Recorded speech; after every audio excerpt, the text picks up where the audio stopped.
కృష్ణా జిల్లా మచిలీపట్నం కలెక్టరేట్ వద్ద సహకార సంఘాల ఉద్యోగులు రిలే నిరాహార దీక్షలకు చేపట్టారు. ప్రభుత్వం వెంటనే స్పందించి తమ సమస్యలు పరిష్కరించాలని నినాదాలు చేశారు.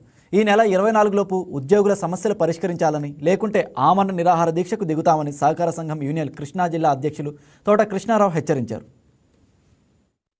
ఈరోజు రాష్ట్ర స్థాయిలో సహకార సంఘాల యొక్క సిబ్బంది సుమారు 2 నెలల నుంచి రోడ్లెక్కి మా యొక్క డిమాండ్స్ని గవర్నమెంట్ని అడగటం జరిగింది.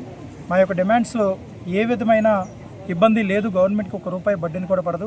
మరి న్యాయమైన డిమాండ్లు అడుగుతుంటే కనీసం వారు స్పందించకుండా, ప్రభుత్వం నుంచి కానీ మా ఆర్సీఎస్ వారు కానీ స్పందించకుండా ఒక కాలయాపన చేసే ఒక కమిటీని నియమించడం జరిగింది 17వ తారీఖున. ఆ కమిటీ వలన మాకు ఎలాంటి ఇబ్బంది, మాకు ఎలాంటి ఇది లేదు, ఉపయోగం లేదు. దాన్ని మేము పూర్తిగా వ్యతిరేకిస్తున్నాం. మా డిమాండ్స్ మెయిన్ ఏంటంటే పీఆర్సీ చేయమని మేము అడుగుతున్నాం. ఒకవేళ పీఆర్సీ చేయలేనప్పుడు కనీసం ఐఆర్ అన్న ఇమ్మని మేము కోరుతున్నాం. పీఆర్సీ చేసినందువలన ప్రభుత్వానికి ₹1 బడ్డీని కూడా పడదు. అది ఓన్లీ సంఘాలే భరిస్తాయి, కానీ ప్రభుత్వం మీద ఏ విధమైన ఆర్థిక భారం లేదు. అలాగే 2019 తర్వాత సిబ్బంది జాయిన్ అయ్యి ఈరోజు ప్రతిష్టాత్మకంగా తీసుకున్న కంప్యూటరైజేషన్ కార్యక్రమాన్ని వాళ్ళ ద్వారా మేము పూర్తి చేయడం జరిగింది. వాళ్ళని రెగ్యులేట్ చేయమని అడుగుతున్నాం. అంతకుమించి మేమేం అడగట్లేదు, వాళ్ళని మేమేం గొంతుమ్మ కోరికలు కోరట్లేదు.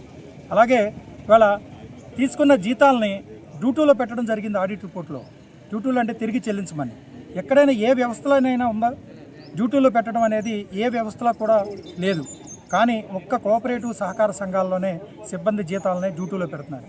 ఆ విధంగా పెట్టినందువలన రేపు రిటైర్మెంట్ అయిన వాళ్ళకి ఇది ప్రతిబంధకంగా ఉండి వాళ్ళ రిటైర్మెంట్ బెనిఫిట్స్ ఆపేస్తున్నారు. అది మేము రద్దు చేయమంటున్నాం మేము. అలాగే 2019లో హెచ్ఆర్ పాలసీ ప్రకారం ఒక 36 జీవో ఇచ్చారు గవర్నమెంట్. ఆ జీవో ప్రకారం మరి డిస్ట్రిక్ట్ లెవెల్లో ఫండ్ ఏర్పాటు చేసి ఏ సొసైటీలకు అయితే జీతాలు సరిపోవట్లేదో ఆ సొసైటీలకి డిస్ట్రిక్ట్ లెవెల్ ఫండ్ నుంచి వాళ్ళకి 3 సంవత్సరాల వరకు జీతాలు ఇవ్వమని క్లియర్ కట్గా ఆదేశాలు ఉన్నాయి.